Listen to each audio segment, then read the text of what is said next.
नमस्कार, आप देख रहे हैं दिल्ली ग्लो न्यूज और मैं हूं आपके साथ सपना।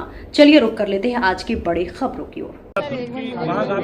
22 अप्रैल को जो आतंकी आक्रमण हुआ भारत के ऊपर, सिर्फ निहत्थे सैलानियों पे नहीं हुआ, भारत के ऊपर हुआ, उसका बदला लेने के लिए और पाकिस्तान को ये सबक सिखाने के लिए कि अपने देश में आतंकियों को पनाह देने का वो सिलसिला बंद करें, भारत सरकार को न सिर्फ कांग्रेस पार्टी ने लेकिन संपूर्ण देश ने पूर्ण समर्थन दिया था और आज भी देते हैं। और हमारी सेना ने कर दिखाया, जो आतंकी ठिकाने थे उनको ध्वस्त किया। हम सबको बड़ा फख्र और बड़ा नाज उसके ऊपर है।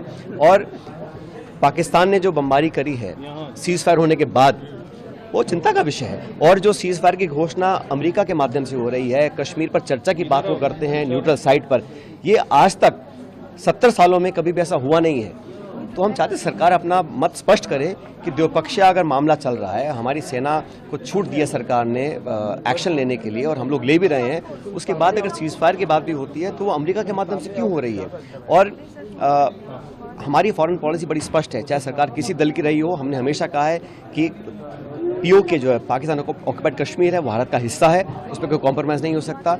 और कश्मीर मुस्लिम पर उसका अंतर्राष्ट्रीयकरण करना ये कभी एक्सेप्टेबल नहीं है। ये हमारा मसला है, इसको हम निपटाएंगे। लेकिन अब जो इंटरवेंशन साफ दिखाई दे रहा है अमेरिका का, वो मैं समझता हूँ उस पर सरकार को अपना पक्ष रखना चाहिए। चूक होगी सरकार से, आप इसीलिए आप चाहते हैं विशेष सत्र हो, तो विशेष सत्र के अंदर ये बात आप रखेंगे। 1994 में कांग्रेस सरकार ने एक सर्वदलीय बैठक बुलाकर पूरी पार्लियामेंट ने एक स्वर से कहा था कि पाकिस्तान अधिकृत कश्मीर भारत का हिस्सा है, उसे वापस लेना चाहिए 1994 में।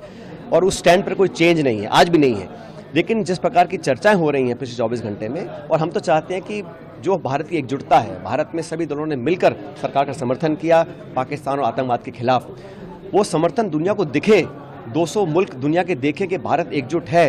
और प्रधानमंत्री जी को सब दलों को कॉन्फ्रेंस में लेने का काम करना चाहिए, एक ऑल पार्टी मीटिंग बुलानी चाहिए, एक स्पेशल सेशन बुलाएं इस पूरे मुद्दे पर, पहलगाम की घटना के ऊपर जो हमने एक्शन लिया उसके ऊपर, और जो सीज फायर हुआ उस पर एक चर्चा होनी चाहिए। और सदन के अंदर बैठकर हम सब एक साथ बैठकर एक स्वर में बात बोलेंगे तो पूरी दुनिया हमारी बात को सुनेगी। कैसे याद आ गई आप लोगों को? इंदिरा जी को याद करना चाहिए। 50 साल पहले जब भारत इतना शक्तिशाली नहीं था, उस समय अमेरिका ने चेताया था इंदिरा जी को कि हम 7वां बेड़ा भेजेंगे बे ऑफ बंगाल में, लेकिन बावजूद उसके उन्होंने राष्ट्रीय हित को सर्वोपरि रखा और अपने लक्ष्य की प्राप्ति करी थी।